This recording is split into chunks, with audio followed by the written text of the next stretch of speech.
What's up, everybody? Welcome to the show. This is Mitch from BoardCo. Today, I am going to be breaking down a topic that might be the most requested topic that I've gotten, or the thing that people reach out to us the most or want to know the most about. And that is, I'm going to be talking today about the differences between Nautique boats and Centurion boats, the pluses, minuses, what I personally like or don't like, or things about each one of the different boats and how they kind of compare to one another in looking at them. Now, this one's kind of an interesting one. And the reason why I say it's interesting is because I own and operate one of the largest Centurion dealerships in the country. And obviously, I'm fairly biased towards Centurion, but hopefully the information that I'm conveying here is conveying my opinions and not necessarily really slanted or shifted in any way. But it's an interesting topic, and this is the first thing I wanted to discuss and talk about with this, is that both Centurion and Nautique are owned by the same parent company, which is CorrectCraft. Now, as a background, CorrectCraft was established a really long time ago. Back in the 20s, I think they're actually approaching their 100-year anniversary of being a company. It was started way back in the day by the Malone family, and they've been a great operation. One of the one of the boats that they came out with after a while was a Nautique, and that's kind of where Nautique came from.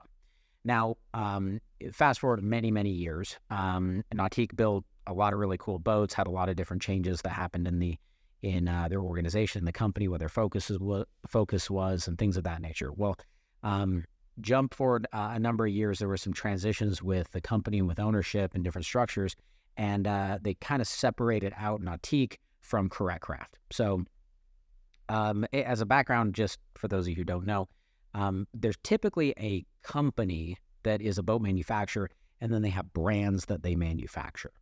And so like this is the case with a lot of different boat companies. So like Skier's Choice, as an example, is a company that owns and builds Moomba and Super boats, and they're distributed under the brands Moomba and Super, but the name of the manufacturing company is Skier's Choice.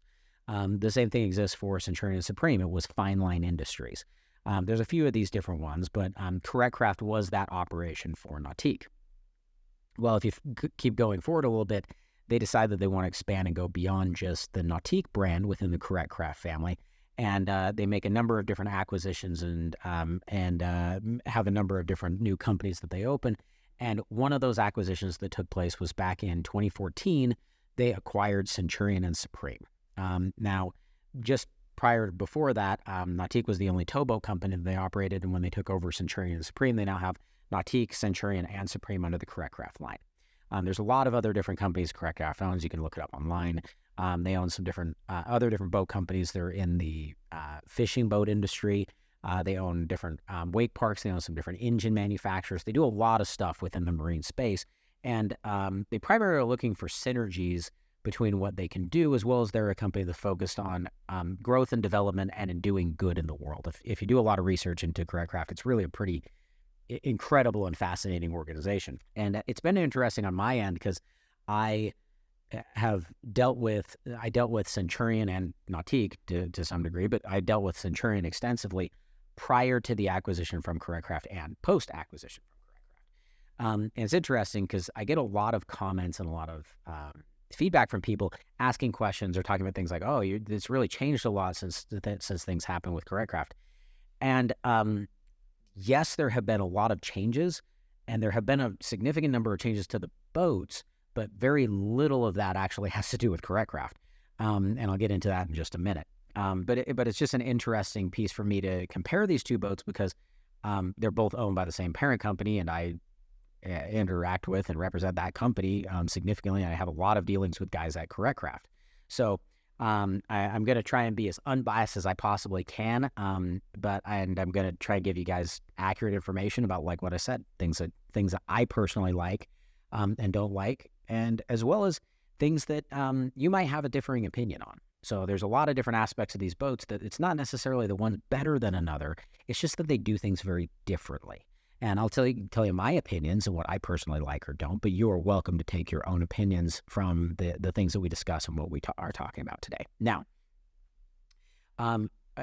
getting back to, I mentioned that the boats have changed a significant amount. Well, a lot of people think that what has happened with Centurion over the last 5 to 7 years or so is influenced a great deal by what has happened with Nautique.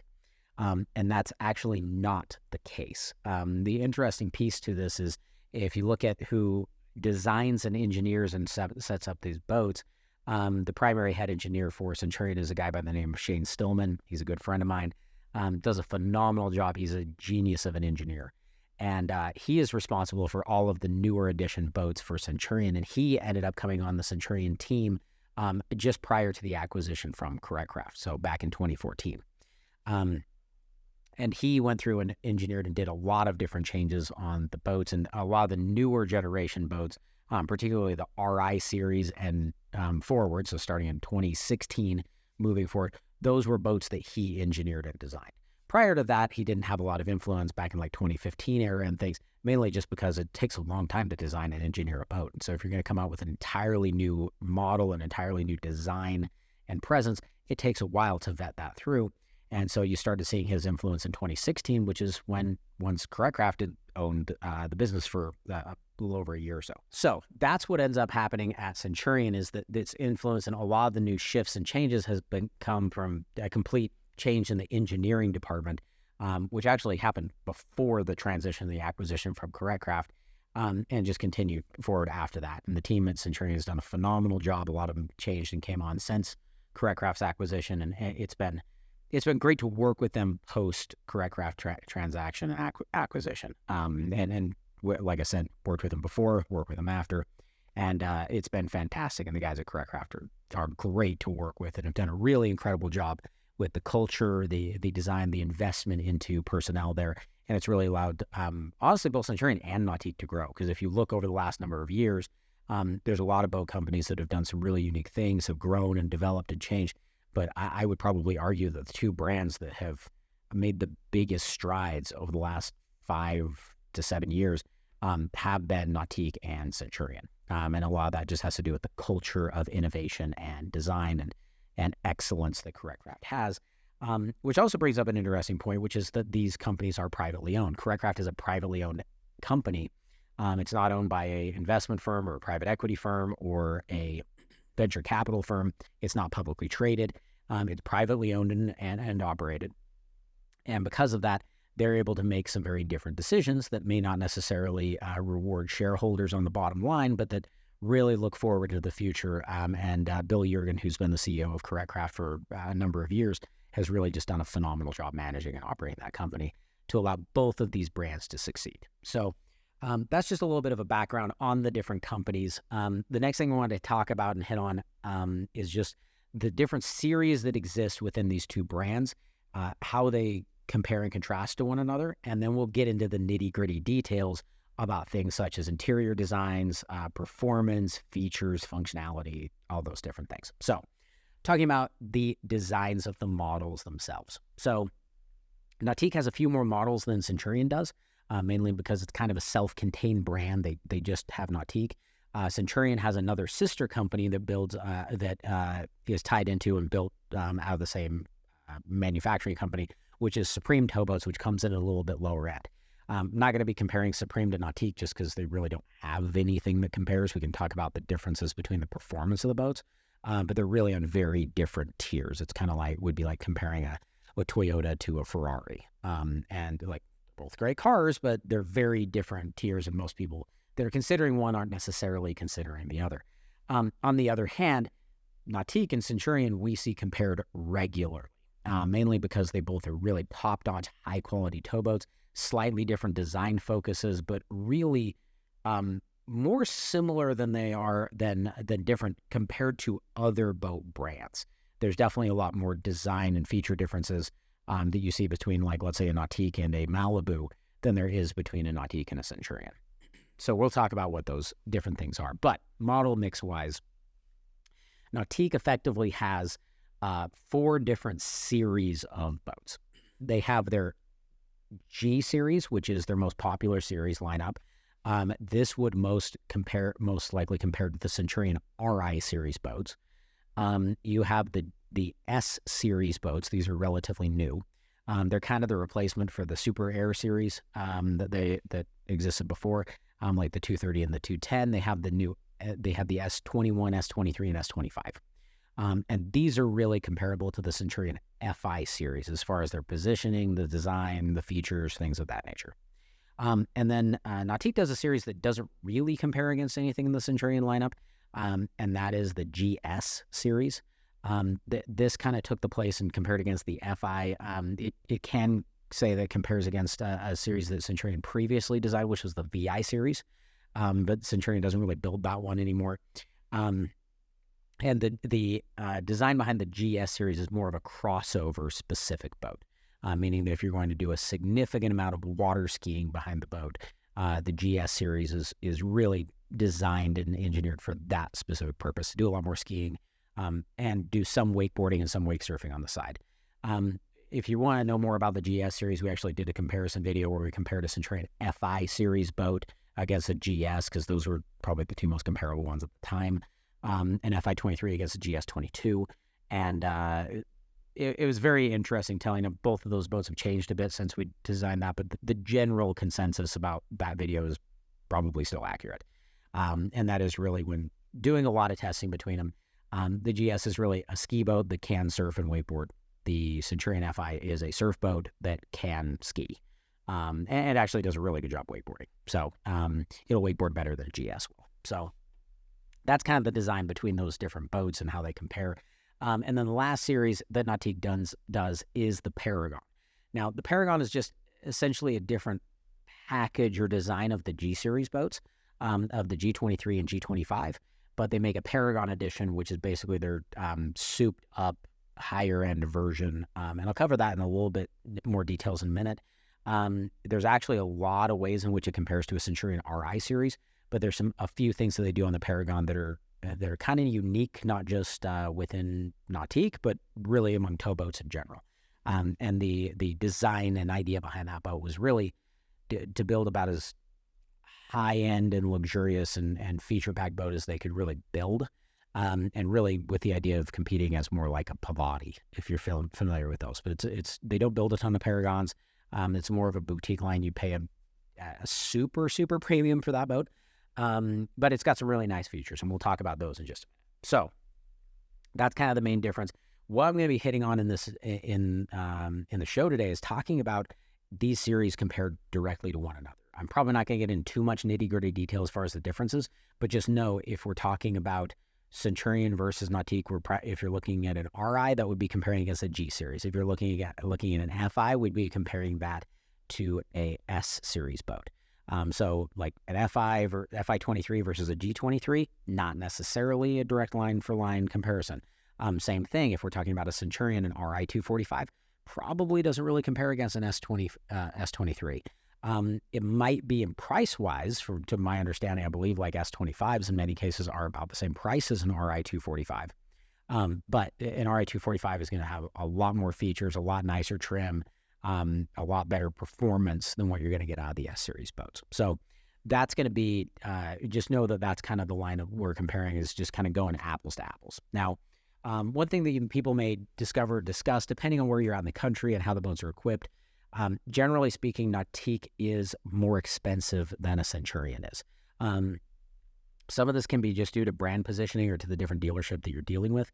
But generally speaking, if you're talking model to model, like RI 230 versus G23 or RI 245 versus G25, you're typically going to have a $50,000, $60,000, $70,000 price difference.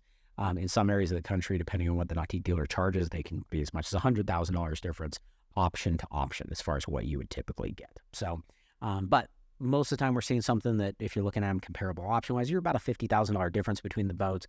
And that's the case whether you're talking RI series, FI series, GS series, different things like that when you're comparing Nautique to Centurion. Centurion's a little bit less expensive. Doesn't necessarily mean it's lower end. It just means that they charge a bit less for it. And we'll talk about the details of what that gets into. So now that that's covered, let's dive into the nitty-gritty details about the boats and what I personally like versus don't like on each one of these and what you can see between them. All right, so now that we have covered the breakdown on the models, the different breakdowns on the companies, let's talk about some of the specifics with the boats individually. And we're going to start with the interior and talking about some of the different features on the boat. Now, First place I wanted to start with is the place I spend most of my time on the interior of the boats, and that is in the driver's seat. Now, with the helm design, there's some things that each one of the companies do a little bit differently, and there's some things that I really like about each one, and there's some things that I don't like about each one. Now, as first one to probably discuss is the overall helm design. Now, if we're talking about just helm design and layout and setup, I gotta say, I actually personally like Nautique's better overall, or at least a lot of aspects of it. There's certainly aspects I like better on Centurions, and let's talk about what those different ones are. But overall, I'd probably give it to Nautique, but there are aspects that I really don't like on Nautique's. So when I'm talking about helm design, I'm talking about when you're sitting in the driver's seat, everything that's wrapping around and wraps in front of you. Now, what do I like about Nautique's? Well, there's a few different pieces. First off, their armrest setup for the driver's seat is just really nice. My opinion is that whole layout and design is the best, really, of any boat in the industry. When they engineered it, they just did a stand-up superior job. There's some areas down to the right of the driver. There's some nice cubbies that you can work with and use. There's a nice layout for your cell phone holder. There's a pretty decent area to get to your link pan array display on the right side.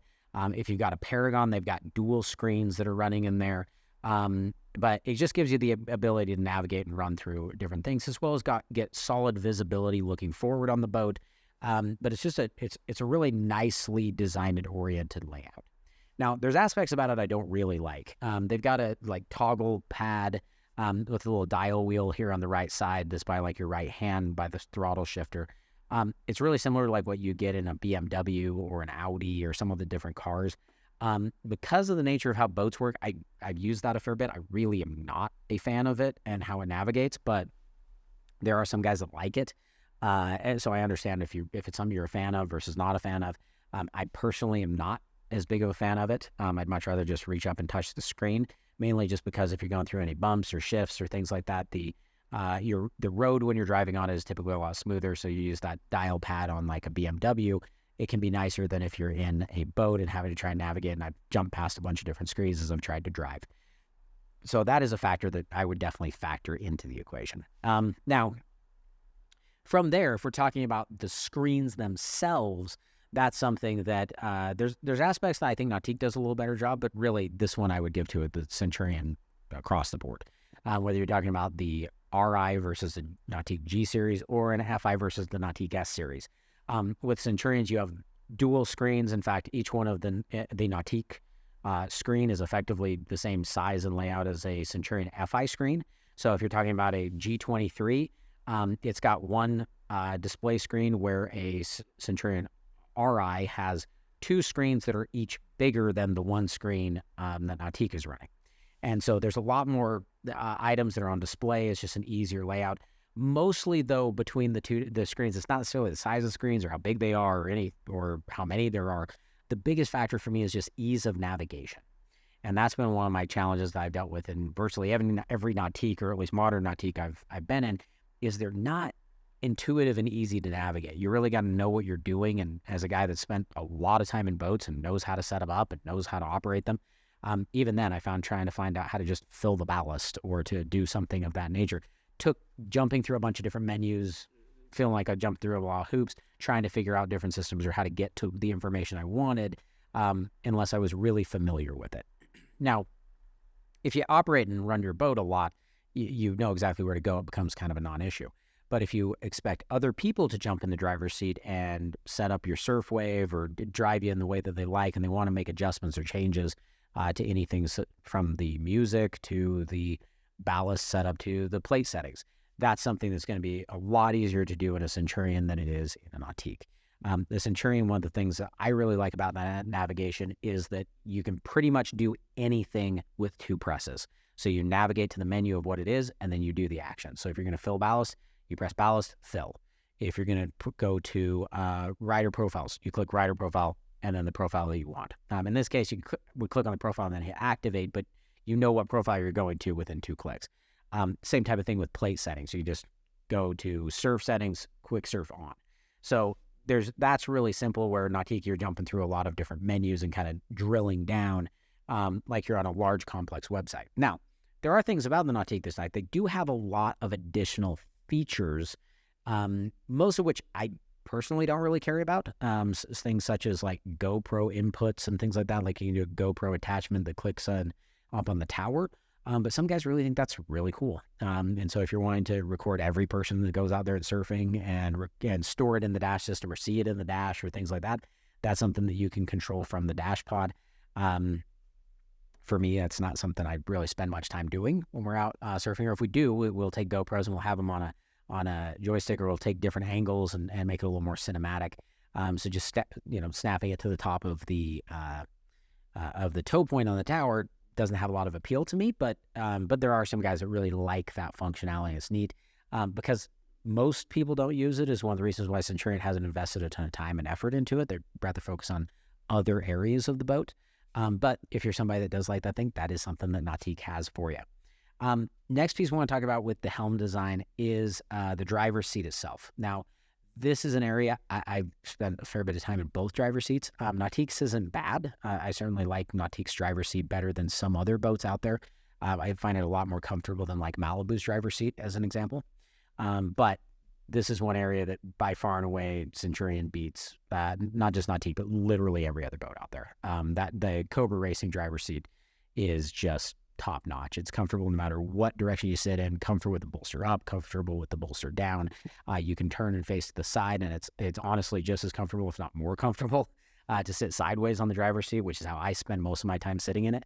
And the biggest thing is it's comfortable regardless of the size of person. Now, I fit pretty well in both of those driver seats, but I've heard from a lot of larger people that they don't fit well in the Nautique one, that it really is kind of hugging their body. If you're not familiar with either of these driver seats, but you sat in a BMW, like an M series BMW, if you've ever sat in that in Engage M mode, and the driver seat kind of pinches and sucks you in, that's what it feels like a lot to sit in a Nautique driver seat, which if you're a smaller guy, it's no big deal. I've had bigger guys that sit in and just say it's really not comfortable when they're sitting in it. So that's something to just keep in mind. But regardless of the size of person, I don't think I've had a person yet that sits in both of them that prefers the Nautique driver seat. So driver seat wins the Centurion, dash system wins the Centurion. Overall helm configuration and design, that one I would give to Nautique. So between those different ones, that's how I would break down the helm features. Now, let's talk about some other different areas. First off, let's hit some of the one other aspect that I think there are some differences, but it's one area that I would definitely give to Nautique and say that they do a nicer job. Now, we talk a lot about a feature called fit and finish, and it's something I've spent a fair bit of time discussing and talking about in a separate video. When we're talking about fit and finish, we're talking about just the trim work overall and how nicely pieced together the boats are. What I'm not saying is going, hey, this is fancier. It's just the quality of the construction, the quality of the materials and design. Now, there's certain areas that Nautique does a better job, and there's other areas that Centurion does a better job, but this piece I'm going to talk about is one area that Nautique does a better job, but I'll also go into why. And that is the design and the configuration of their storage compartments on the boat. Now, what I mean by that is if you flip open any of the side seats, the main observer locker, things of that nature, Nautique does a very nice job in having finished storage compartments, meaning that they have fiberglass gel coat. In the case of Nautique's sea deck that's up in there, it just looks like a part of the boat that isn't in a storage compartment. It's just really nicely done, and it looks really nice, and it's really pretty. And it's not necessarily higher build quality or more durable. In fact, it's less durable than what Centurion does in their storage compartments, but it's just finished off nicer. So that's one area that would be really nice. And honestly, I would love to have that in the Centurion boats. Centurion does probably the closest thing that they can to it by doing a friction mat drop-in. It's kind of like a synthetic waterproof carpet that drops into under the storage compartments, and that you can remove and clean if you want to, and it keeps all your stuff looking nice in there. But what they don't have is the nice gel-coated fiberglass panels and like something like sea deck or gator step or things like that in those storage compartments. Now, if we're talking about why does Nautique do that nicer job? Well, a lot of it has to do with the way the boat is built. So Nautique and Centurions are built very differently from one another, And primarily it comes down to one thing, and that's Centurion's ram fill ballast design. So you don't have to get a boat with ram fill and Centurion, but if you don't, you're kind of crazy. It's the number one feature that I would get on a Centurion outside of just the hull design, but that one's not optional.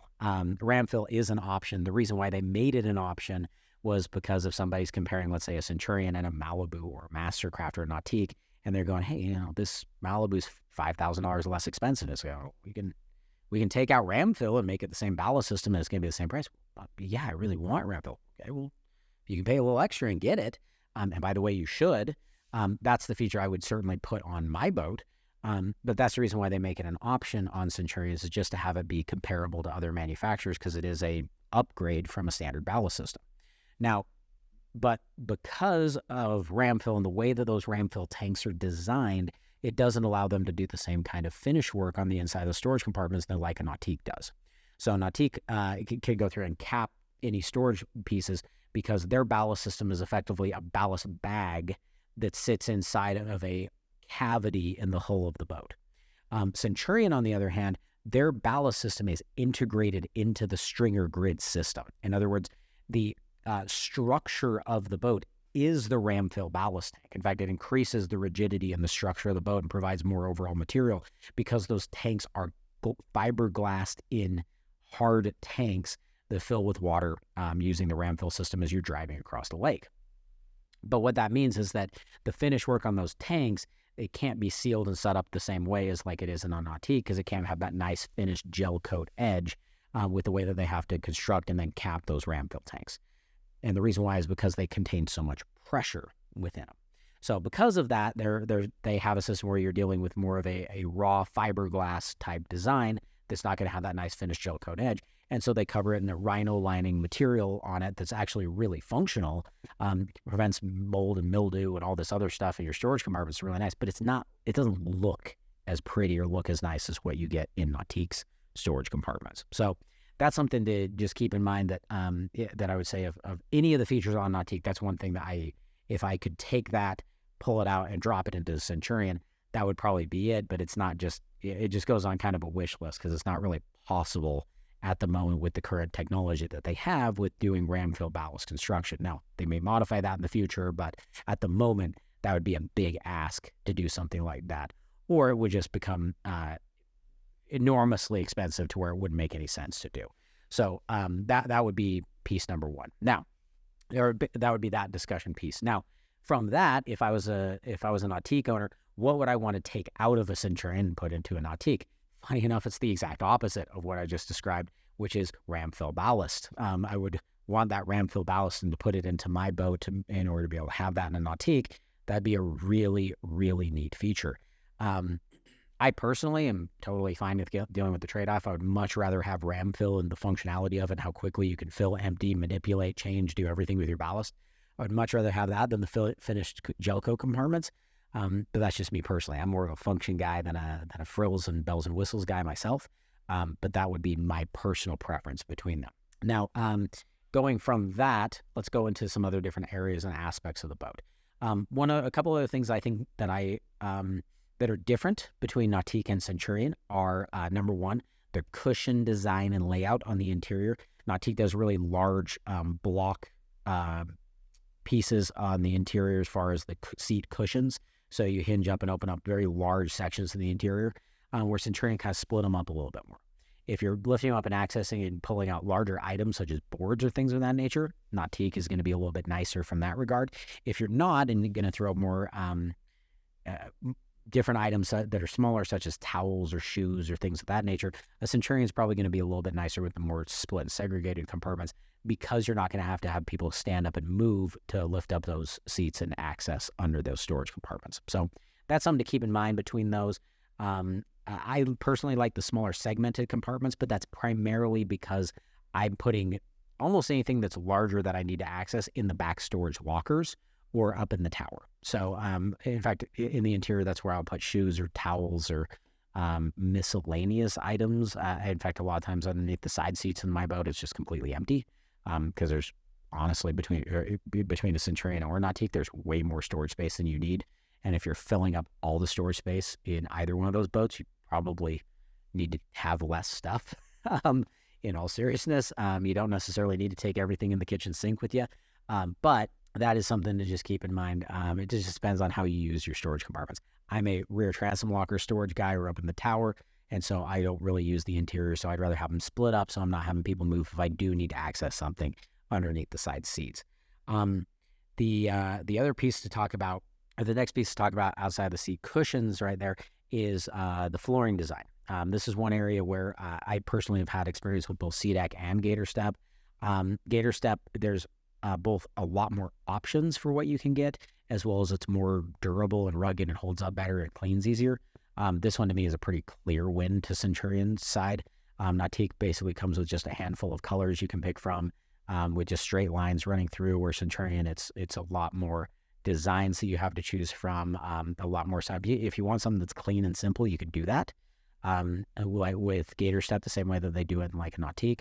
But if you want to have a lot more fun, cool designs, different laser etch patterns, a bunch of different color options, things of that nature, that's where Centurions really come ahead, and they do a really fantastic job. Now, the next piece that we'll talk about is the vinyl between the boats. Now, this one is an area that is really surprising to a lot of people. So between Nautique and Centurion, they actually now use, they didn't used to, but they both now use the same vinyl supplier. So they both are using Spradling vinyl. The difference between them is the Centurion vinyl is actually substantially thicker and higher end and more expensive than Nautique's vinyl. That's really surprising for most people, and they assume because it's a Nautique, it's the highest end, most expensive vinyl you can get. That's actually not the case. In fact, it's a similar vinyl to what Centurion was running before they switched over to the new Hex vinyl system and their Comfort Strong 17 mil top coat vinyl. But it's pretty standard marine grade vinyl is what Nautique runs. Centurion runs a lot heavier grade, heavier duty vinyl. They do that hex pattern that's really nice, that dissipates heat and is just really pretty and works really well for certain colors. Where Nautique just runs a standard, more flat vinyl through it that's similar to Centurion's flat vinyl, it's just not as robust and it's not as heavy duty. Now, the one thing I do like about Nautique's vinyl is they do have a accent piece that you can get that I don't even know what it's called, but it's an accent material that almost looks like a heathered, almost flannel style look. I apologize, I don't know what the name of that vinyl is, but it looks really nice, and it's a cool accent panel. Some people really like it, particularly with a few certain boats. Like I've seen some that are like a sea foam green color, and that through the interior of the boat that has accents of that style vinyl with it that's gray. It just looks really sharp. It's not a vinyl they do through the whole boat, but in certain accent panels, it does a really nice job. So that's one area that I do like about Nautique's vinyl. But if we're talking about build quality and finish work and the quality of the vinyl material that they run, that's actually something that pretty handily goes on Centurion's favor, which, like I said, is really surprising to most people. Now, next piece to talk about is an area that I'm personally a little torn on because there's upsides and downsides to each one. But that is the flip around center seat design.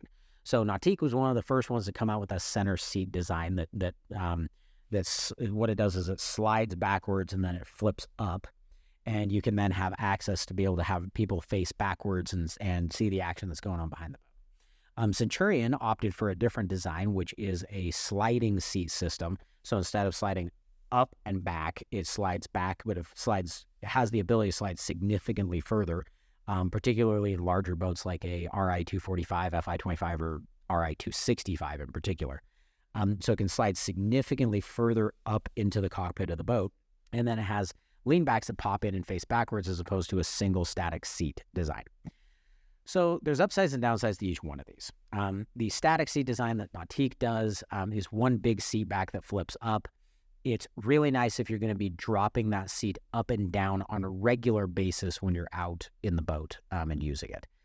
That's something to just keep in mind when you're looking between them, or when you're looking at it. Is it's a superior seat design if you're going to be shifting between seat flipped up, seat flipped down, and going back and forth. On Centurion's end, it's substantially more functional if you're going to have those seat backs always in, or if you're going to have them out of the boat. The Centurion seat design is actually a lot more functional. The reason why is because by having those seat backs that pop in, you have a split seat design that you can actually step through as a driver, and that or somebody that's up further up in the boat is moving towards the back of the boat, they can step through. So even if you have people seated there, you can kind of step in the middle between them. That's not something you can do on the Nautique. You have to really step around them to the sides and step on your seats to get up over. The other advantage to the Centurion system is that it can slide further up into the boat if you wanted to stay under the shade. So I probably prefer the way that Centurion does it, mainly because I'm almost always in the driver's seat. And if you can't tell, I have lighter toned skin. One of the comments that we had on one of our YouTube is called me pasty white. Trust me, it's a lot more inconvenient for me than it is for you being in the boat industry. I would love to be more tan than I am, but I like to be under the bimini coverage, and I'm in the driver's seat, so most of the time I am. So between those two different designs, I personally would probably prefer the Centurion one. I'm either finding that I'm in the driver's seat moving to the back of the boat, or I'm finding that we have those seat backs in all of the time, and we're not really doing much modifying, switching between using the seat backs and not using the seat backs. That being said, I've spent some time on Nautiques and used it, and I do think the seat design overall, when you're sitting in it, is nicer on Nautiques. And it's got that nice bench area that you can sit on. So it's more functional in some ways, less functional in others. If you're going to use that seat a lot, or if you're always going to use that seat, you'll probably like Centurions better. If you're never going to use that seat, probably like the Centurion better because you can use it more like an ottoman. If you're going to switch back and forth between using that seat on and off while you're out in the boat on a daily basis, that's going to be where Nautiques is going to be a little bit nicer. So I like each aspect a little better, let you know my opinion, but that's kind of what it is in my opinion. Now, next piece to talk about is on the transom seats. So these are the seats that flip up and face backwards. This one it kind of depends on the boat. I think that the Nautique G series versus the Centurion RI series, I like aspects of each one. I think the Centurions are a little bit more comfortable. On the FI series versus the S series, once again, I think the Centurion's probably slightly more comfortable. There's pluses and minuses to them. It more deals with another factor I'm going to talk about here, which is the walkthrough design. If you're talking about a Nautique Paragon with the flip-up seat setup that they have, that's one of the features that is specific to a Paragon. Those are the best lounge seats in the industry, bar none. They're very well done. You're paying a pretty penny for them, but they're a really nice transom seat back there. And so that one I would definitely give to Nautique's end. But if you're talking about RI series versus standard G series non-Paragon, or S series versus FI, that one I would probably lean in Centurion's favor. Paragons are going to take it over the top and going to take that to the win on Nautique's. But there's aspects of each one that can be a little bit nicer. If you like to sit down and have your feet on the swim platform, the Nautique is going to do that a little nicer than the Centurion RI. So the G is going to be a little nicer than the RI in that regard. But the RI is a little bit better for lounging out in the back area. As well as you have that big transom locker on a Centurion, which is a really nice feature, where Nautique, you don't necessarily get that, but it does take the place of where you would have a typical seat right there. You can't sit on it, it's great, and there's a cup holder right there, but it doesn't have a vinyl cushion sitting on the back end. On an FI, there is a vinyl cushion, so that is something to keep in mind that you have back there in that design. But the transom seats they're both really nice. That one's not a clear win to Centurion by any stretch. They both do a pretty nice job. Now, one other area that is a lot more controversial is storage versus ballast. So this is a factor that comes in a lot when we're talking about Nautiques. And the reason why is because a Centurion will pack dramatically more ballast than a Nautique will. So like an RI 245 is packing 5,650 pounds of ballast. A Nautique G25, which would be the most comparable model to the 245, is packing about 3,650, I believe, is the difference between the two. So the Centurion is packing 2,000 pounds more ballast than what the Nautique is. Now, there's a trade-off that comes here. You get all that additional ballast, which translates to a substantially bigger, longer, more powerful surf wave. But what you lose is you lose some storage space. Now, I talk to people about this on a regular basis, saying, hey, with the Centurion, you don't have to run all 5,650 pounds of ballast. If you want to run the boat without the transom bag filled, you can, and you can drop it down to 5,100 pounds of ballast. Still plenty to be able to surf.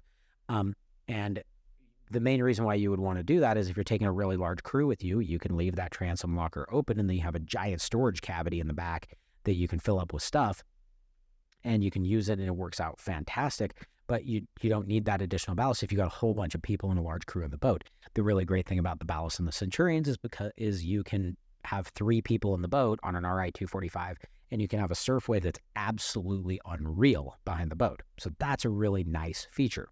Now, on the other side, the Nautiques have no plug-and-play bags in those back storage lockers. They do now have a supplemental ballast option on the G Series that will make it so it takes up some of that storage that sits there.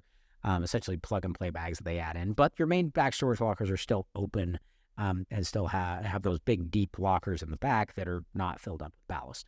So this one just kind of becomes a little bit of a trade-off. You can do that boat without like you can do a Centurion, not fill up those rear ballast bags and get similar storage to what you get in the Nautique.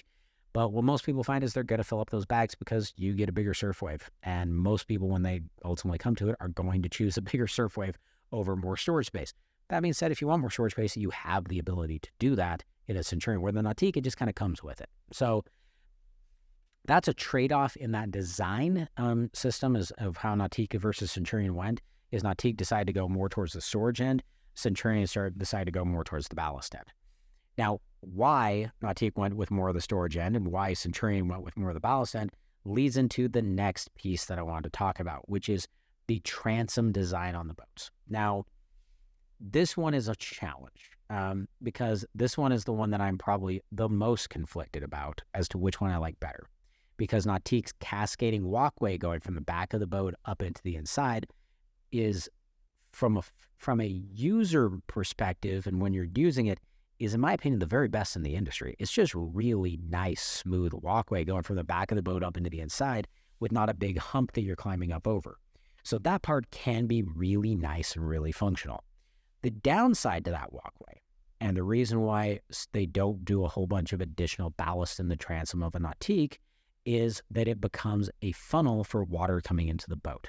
It sits at a much lower point and lower position than what you see on some other boat brands that are out there, such as a Centurion or a Mastercraft in some regards, and particularly with a Supra. So in that case, they have an elevated walkway on a Centurion that sits substantially higher, where Nautique's is recessed down in. And what's recessed in, it makes a nice, much smoother walkway going from the swim platform up into the inside of the boat. But it also brings the entry point for water down substantially.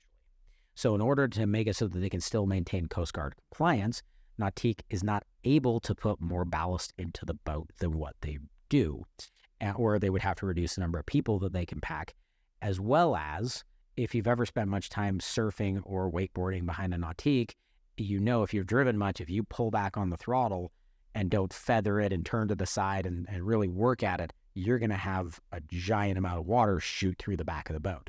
Now, this is actually something I've got a great story on. A while ago, we did a video where we broke down the fuel consumption between the Centurion, a Malibu, and a Nautique, and we spent a fair bit of time going and testing different boats. Well, one of the boats we tested was a Nautique G23, and because of the availability and when we could get the boats, we went out and tested these boats in March here in Utah. Well, we're out on Deer Creek, which is a high mountain lake here in March, and a lot of times frozen that time of year. At least this year it was definitely frozen. And we were out there, and the water temperature was in the upper 30s, low 40s. And I'm sitting there with the laptop that we just ran the diagnostic tests on. And we just ran the test where we were measuring speed, the speed, power, and performance test of how fast the boat jumps up to, let's say, 25 miles an hour. Well, while we're going, we decided Troy, who was driving, pulled back on the throttle, went back to neutral, and what happened, I was sitting in the back of the boat in the center, still inside the cockpit, but there in the center, where you'd step down to have water to go from the back of the boat into the inside. And I had a laptop in my lap, and I had probably 50 gallons of water shoot through that back walkway and over my back, and actually drenched the computer that I had. So we had to take a while and let it dry out and make sure that it was powered it off immediately and make sure that hopefully we didn't die. It ended up actually being okay, which was nice. But I certainly was not expecting to have 50 gallons of ice cold water shoot on top of me while I'm fully clothed in March up at Deer Creek. Now, and that's just because we drove that Nautique the way we drive a Centurion, which is you can go as fast as you want, have as much ballast as you want, pull back on the throttle straight to neutral without feathering it or letting back slowly or whatever. It just pulls back and stops. No big deal. In that Nautique, you got to be careful because if you don't feather the throttle and turn to the side slightly, you're going to take water that's going to shoot back through that back of the back of the boat. So you have to have a pretty experienced driver when you're driving it, when you're wakeboarding or surfing. Otherwise, you're going to have a bunch of water inside the boat through that funnel. So that's why they don't do a bunch of additional ballast in that Nautique, because it would lower that entry point even lower to the water and make that problem substantially worse. Now, also because of the design of the bow of the boat on a Nautique, where it's more shear line straight up and down, you also have a problem with taking water in over the front. So you can't just gradually pull it back and not worry about what's happening or turn it really quickly. Otherwise, you're going to take water over the front of the boat. So you got to kind of feather the throttle back and forth, turn to the side a bit, not too radically, and not cut the power immediately. Otherwise, you're going to take water in over the front or take water in over the back. So that's a question between the two. So which one would I rather have the ability to not take any water on, or the walkway that flows into the inside of the boat?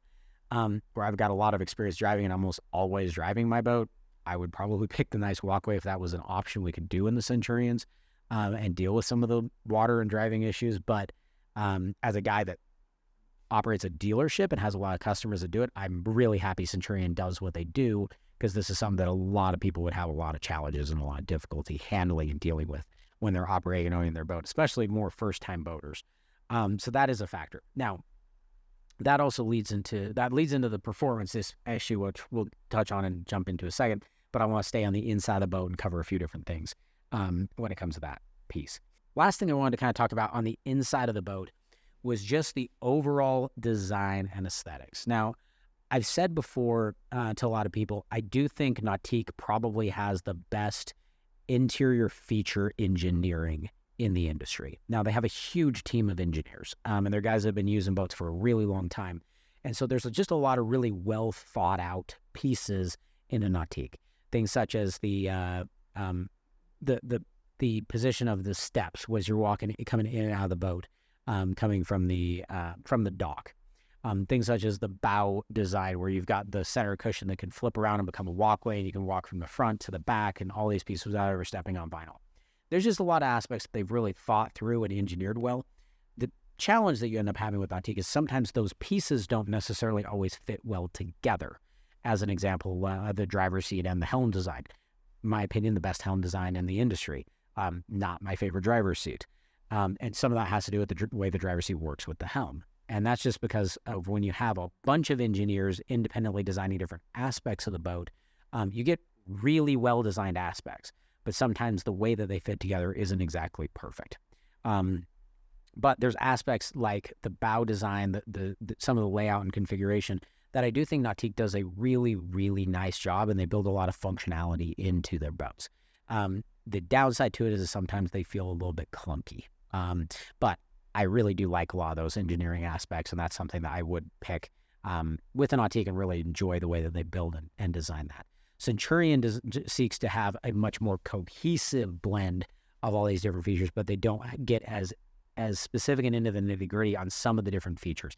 That's where things like the GoPro camera mount design and integration into the dash screen is not something that Centurion does, but it is something that Nautique does, where Nautique doesn't have a lot of different features such as ram fill, such as the Optiv hull shape, such as cats, such as just a lot of the different innovative features that are available on a Centurion, and how they kind of blend together versus the way that Nautique does them, that's a little bit more segmented. So that's just something that you can notice when you're looking between the two different boats that they just do a little bit differently. But that I really appreciate what aspects of what Nautique does, and I appreciate aspects of what Centurion does. Okay, the last thing I wanted to talk about before we jump into the performance aspects of the boats, which is what a lot of you probably wanted to dig a lot deeper into, is the tower designs on the boats. So there's two towers that are available on Centurions. There's the Battle Advanced Tower, which is available on the FI series, and then there's the Drop Zone Tower, which is available also on the FI series as an upgrade, but is the standard tower for Centurions. this is going to be something that that is going to be more of a question as to what your preferences are. Centurion does some really nice things, such as the gel-coated tower panels that go up into the insides of the tower. Nautique does a really functional design with some of their towers, particularly if you're wanting to fold them down lower and doing something like having them on a boat lift. They do a really nice job from that perspective. The telescoping tower can be really nice and quick for folding up and down and not necessarily having to swivel and move things and do stuff of that nature. That part can be really nice with the telescoping tower. It is a bit of an upgrade cost on the Nautiques, but that is something that I think they do a pretty good job on that telescoping tower. And in my opinion, it's by a long ways the nicest looking tower on the Nautiques. I'm personally not a fan of the flight control tower. It just looks like standing straight up and down. But on the telescoping tower, I think it's a really nice look that complements the rest of the boat. The next piece is the biminis that are on these boats. It depends if you're doing a Nautique bimini standard from Nautique. They do a pretty okay job. They, in my opinion, look a little odd and they don't work the best. The solid frame bimini on the telescoping tower, I think, works great. It's a solid bimini. If you are looking at Nautique and you really want a top-notch bimini, I would recommend getting the one from So Long. If you've got a flight control tower, that one's really well done. In the Centurions, So Long biminis are basically the only way to go. It's the only way I would ever buy one. It's a fantastic bimini. It's really easy to deploy, super sturdy, super strong, really great.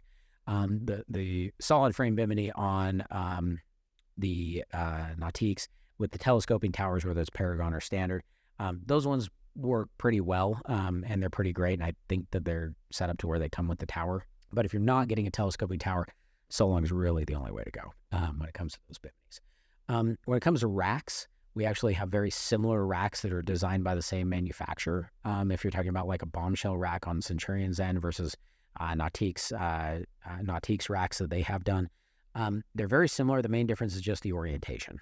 So on a Centurion rack, it's facing more horizontal to the boat, where a Nautique rack has vertical mounts. I've used both. I love the horizontal mount. I can't stand the vertical mount just because you swivel around, you pull the board out, wax your speakers on your tower, and it's really hard to pull the pistons up and twist them versus just pulling them out. So I love the horizontal rack approach, but some guys really like the vertical rack because it takes up a little less space and brings it in tighter to the tower. So you have the option of doing either one, and there are vertical racks available on Centurions, just not directly from the factory. We offer vertical ones, but we don't have very many people that go that route because once they actually use them and run through them, they like the horizontal mounts better. Most of the time, unless they have a special situation like pulling up to the side of a houseboat, needing them to be a little tighter to the boat, that type of thing. Last thing I want to talk on as far as towers go, one thing I've never really understood is on a lot of Nautiques, they have vinyl accents on the towers. It looks nice, but it's got to be kind of a nightmare to take care of, and vinyl doesn't typically hold up very well in the sun. So over time, especially if it's on an exposed accent like a tower, like you're not covering it unless you do an over-the-tower cover with some of the different boats. But that's just something to keep in mind. It's something I think about a fair bit when you're looking between them that I'm not as big of a fan on, but you might really like it or have experience with it, and it's not really a big deal. So that's about it when it comes to towers. And really when it comes to all the other different interior features. Now, I know there's a lot of other stuff to cover, but this is already being a really long episode anyway. And so I didn't want to get into every single little detail. I just wanted to hit on the major elements on the boats. So last thing I wanted to talk about is the differences in performance between the boats. Now, there's a lot of things to cover, but it really comes down to one thing, and everything else branches off of this. The difference between these two boats is what they were designed to be. So Nautique, when we're talking about, so the S-Series whole design and everything about it was designed off the G. So I'm just talking about Gs. Same thing with the FI and the RI. The FI was designed off the RI. So I'm talking about RIs versus Gs at the moment. But this applies across the lines. Now, when you're talking about these boats, the Centurion boat was designed from the ground up, from day one, from the moment that the RI 237 was first put into production and design and came out back in 2016. It was designed from the ground up to be the best wake surfing boat ever built. On the other end of the spectrum, Nautique from 2013, when they first came out with the G23, it was designed to be the best wakeboard boat ever built. And I would say that those two titles on those two different boats, still to this day, 10 years later for Nautique and 7 years later for Centurion, stand true. The G23, in my opinion, is still the best high-end wakeboard boat in the world. The Centurion RI series, whether 230, 245, 265, doesn't really matter, is still the best wake surf boat in the world. Now, that is going to influence everything else I'm going to hit on when we're talking about performance between these two different boats. The Nautique was designed from the bottom up, from the way that the boat was, the hull design, to the prop schematics, to the way that the shaft angle sits, to the way the boat orients and runs through the water, to the ballast configuration. All of those things around maintaining its status as the best wakeboard boat in the world. Now, they've done things over the years to make it so it does surf better, to make it so it does produce a little bit longer surf wave, produce a little more powerful surf wave. But the premise of it being the best wakeboard boat in the world is really still the platform that it sits on, and it still maintains that same status today. It is in my opinion, as someone who used to do a very large amount of wakeboarding, a G23 will still out-wakeboard a Centurion RI 230. Now, the RI 230 is plenty adequate of a wakeboard boat for way more adequate than anything I could ever deal with back when I was riding. But they didn't have this boat back then when I was competing and doing a lot more stuff with wakeboards. The RI 230 is a great wakeboard boat. It holds its own. But if you put a certain amount of ballast in it and set it up a certain way, it cannot at a pro level match what a G23 can do. The same thing exists on the surf end for the Centurion.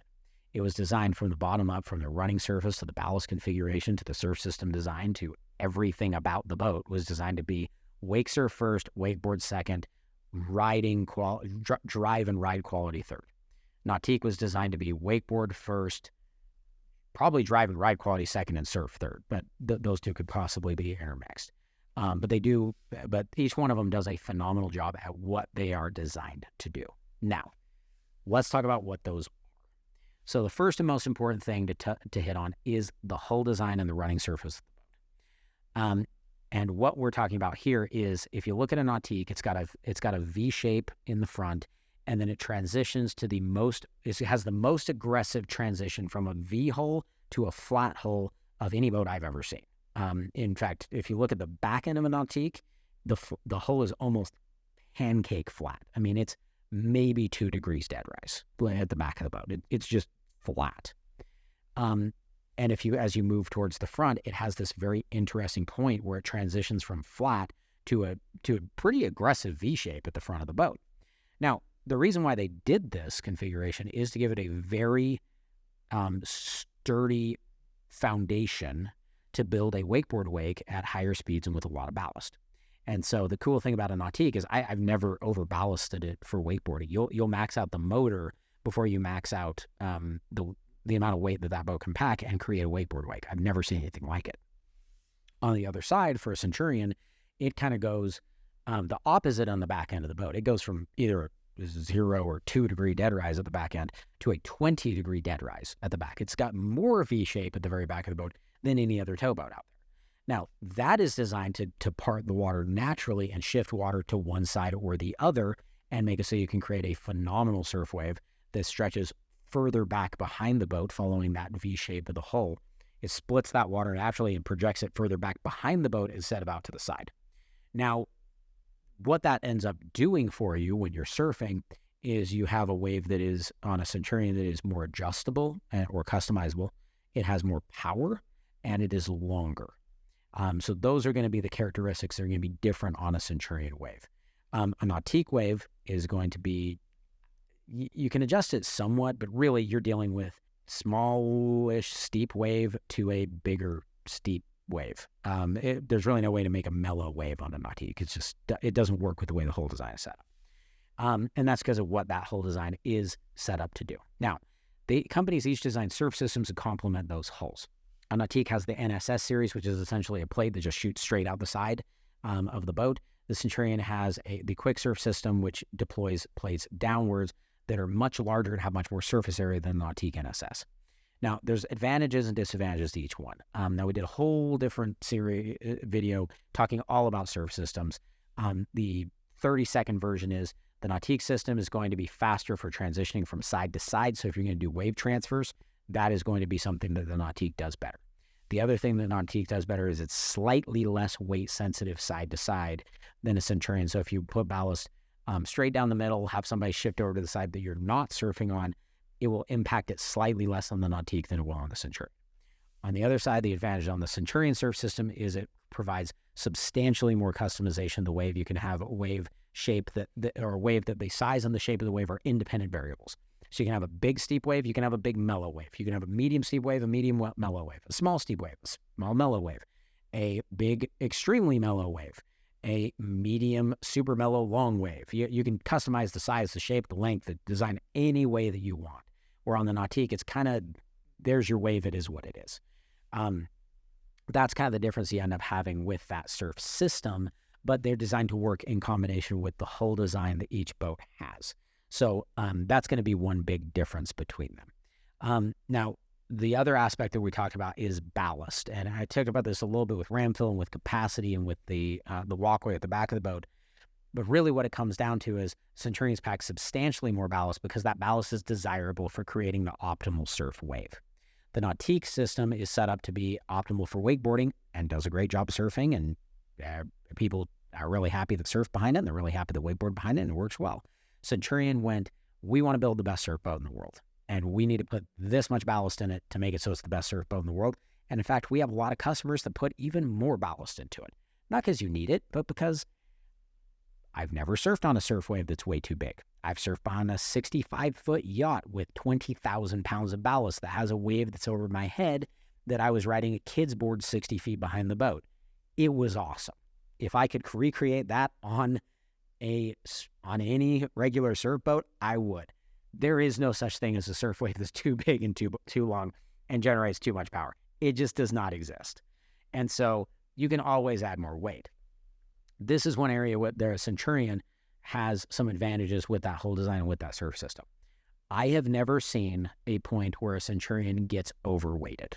And I have been in a Centurion that has over 10,000 pounds of ballast in it. It's ludicrous. It makes no sense. Don't do it. You don't need it. It's diminishing returns. And you're running way too high of RPMs, and it's crazy. But you can do it. You cannot overweight a Centurion, or at least I've never seen one done. On the other side, with an Nautique, because of the way that the surf system operates, you can reach a point where that surf system deflection is no longer adequate for the amount of weight that's in the boat, and it's not very far past the stock ballast in a Nautique. For a long time, they didn't do plug-and-play bags in the back lockers, and in fact, they shifted those plug-and-play bags a little further forward to avoid it overweighting the boat. But if you have a full crew of people and you decide you want to put another 1,000 pounds of ballast in the back end of the boat, you'll actually have a surf wave that washes out. You're going to have to do some specific tweaking and changing to make it so it will still create a surf wave. If you were to put the 2,000 pounds of ballast that comes stock in a Centurion above what a Nautique has and put that into a Nautique, the surf wave is going to wash out. And so that's the reason why you don't see that amount of ballast in a Nautique. Now, in order to support that amount of ballast in a Centurion and have a surf wave that's that big, you can't have that recessed transom. Otherwise, you'd have just a fountain of water that shoots through the back of the boat, and it would reduce the rider capacity. This is also why you have a Centurion RI 245 that's rated for 16 people and a Nautique G25 that I believe is rated for 18 people. It's not because the G25 is a lot bigger. In fact, it's not. They're about the same size boat. The reason why the G25 is rated for more people is because it packs substantially less ballast. The Centurion, that extra 2,000 pounds of ballast is a lot of additional body weight. And so it does diminish the amount of bodies that can go into that boat. Centurion could probably bump it up to where they had a capacity of 19 or 20 in an RI 245, but they're not willing to sacrifice the ballast capacity in order to do that. And they want to install all ballast from the factory, which is a big factor because they want the boat out of the box, straight from the factory, straight on the dealer floor to be the best surf wave in the world without any modification or customizations. Now, you can modify and customize it from there, but out of the box, it's going to be the best surf wave of any boat out there. So that's going to be where you end up having some trade-offs that go back and forth. And that is the biggest trade-off between the two boats. Is if you want the best pro-level wakeboard wake, the Nautique is better. If you want the best pro-level wake surf wave, the Centurion's better. And they design everything else accordingly in order to hit that. So that kind of covers a lot of the different pieces. There's a few other pieces like the Centurion silent stinger plate system versus the NCRS system from Nautique. They basically do almost the same thing. The Centurion one just does it a lot more aggressively. It modifies the running surface substantially more than what the NCRS system does, but they do the same thing. They just manipulate the running attitude of the boat. So that's just something to keep in mind. But really, we're talking about those different things when we're talking about the performance aspects of each one of these boats. So the last thing I wanted to hit on is a question I actually get a fair amount, and that is talking about the Paragon and how that sits in comparison to a Centurion or compared to other boats that are out there. A Paragon is basically a glorified Nautique G series. So a G23 Paragon is basically a glorified G23, and same thing with the G25. The things you get with the Paragon, there might be more, but to my understanding, it's the following. Number one, you get an automatic engine upgrade. So it goes up to the supercharged 600 horsepower ZZ8 motor. That's just what comes standard in a Paragon. You can get that in a regular G. It's just an upgrade to do it. So you automatically are upgraded in that. The second thing you get is you get the telescoping tower. That's the larger, beefed up telescoping tower. This was one of probably the biggest change that was made, which is why I was really surprised there was a standard telescoping tower or a different one that's put on the G series. Eliminates a lot of the need for a Paragon, but that's just something I was surprised by. But that's the second thing that you get on the Paragon. Third thing, 2 screens in the dash versus 1. Fourth thing, the super neat flip-up seats in the transom. To me, that's probably the biggest upgrade on the Paragon is those flip-up seats. Now, there's a bunch of little accent pieces and little stuff throughout the rest of the boat, but they're relatively minor. The biggest factors are those ones I just mentioned. Tower, engine, screens, transom seats. With the transom seats being probably the most notable one and the biggest factor. To my understanding, the difference in price between them, option to option comparably equipped, you're talking $50,000, $60,000 for the Paragon. It's a lot of money for flip-up transom seats. For me, in my opinion, it used to be a lot more dramatic as far as the differences between the Paragon and the standard version of the G. But as the things have gone along, they've continually beefed up the G series, where the Paragon's effectively the same boat it was when it came out originally. So I don't know if they're changing it sometime soon, but as of right now, when we're recording this in 2023, that's the status of the Paragon versus the G series. So there's some aspects on the Centurion RI series that are more similar to the Paragon, such as the dual screen dash and a couple other elements throughout the inside of the boat. But really, when we're talking about between them, those are the things I mentioned are the things you get when you jump up to a Paragon that may or may not be really important to you. So that said, most of the guys are buying Paragons. It's mainly just because they're wanting the nicest, most expensive boat that they can buy. It's not necessarily because it's the best performing. In fact, I'm going to argue most guys that buy a Paragon don't even test the other boats. But Nautique did a really phenomenal job marketing and bringing that boat out. It's got a few special and unique things, not a massive number of special and unique things, but it's got a few of them, and they are nice. But they did an absolutely phenomenal job rolling that boat out and bringing attention to it and making people recognize it as the highest end, best boat on the market. And that's just what happens when you do a really good job with a product rollout and execution. And so I got to hand it to Nautique. They did a great job with that. So I hope this has been a helpful piece of information for you. If it has been, best thing you can do is just check out all the other information, things that we have on at BoardCo.com.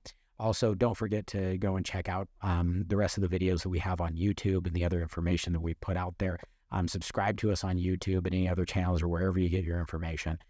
We just want to provide this info to hopefully give you a better insight and look into how things work and how things operate. We have a very simple philosophy. Yes, I run and operate a Centurion dealership.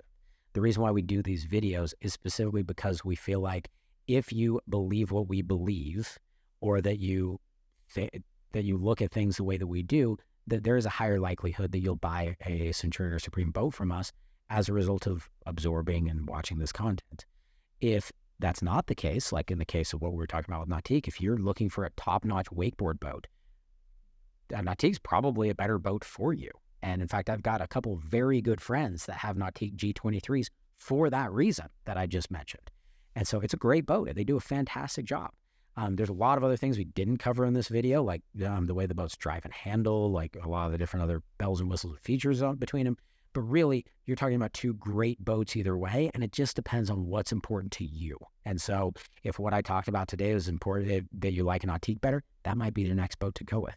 If what I talked about here is leaning you towards Centurion, that might be the next boat to look at. But the more you dig into this information, the clearer it's going to become as far as being able to make the right choices and be able to make sure that you get the right boat for you and your family. And that's what it's all about, is going and spending time with your friends, with your family on the water, and creating those lasting memories. There's nothing else that even really comes close. So we appreciate your time spending with us. If there's any questions that you have, any comments you have, let us know, reach out to us. We'd love to make any additional information that answers questions you have or supplies you the information you want to know. Once again, this is Mitch from BoardCo. Thanks a lot, and we'll see you later.